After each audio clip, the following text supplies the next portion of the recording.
era of certainly of economic rebalancing, which is actually how the G20 itself came about.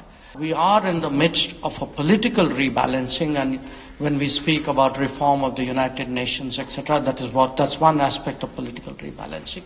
Today, we are seeing what I would call a return of history.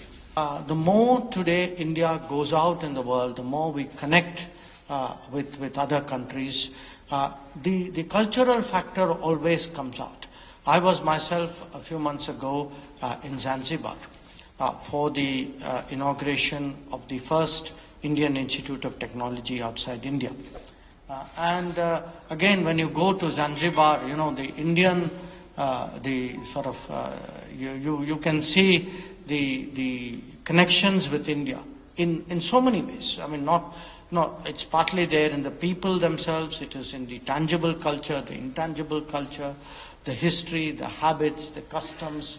Here again, I think what awaits an India which will have a larger footprint, which will have deeper connections, which will have more activities, is that there is an underlying foundation of culture that can be used today to actually build, or I would say even rebuild, more modern relationships.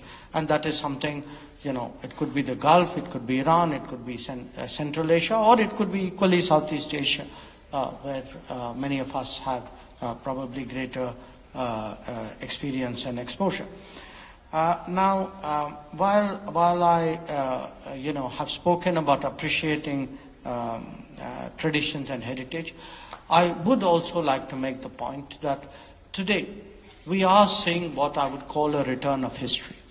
A return of history in terms of a civilizational state, India, expanding its influence, increasing its weight in the global order, building many more relationships, taking on more responsibilities. And all of this, we've had an era of certainly of economic rebalancing, which is actually how the G20 itself came about. We are in the midst of a political rebalancing, and when we speak about reform of the United Nations, etc., that's one aspect of political rebalancing.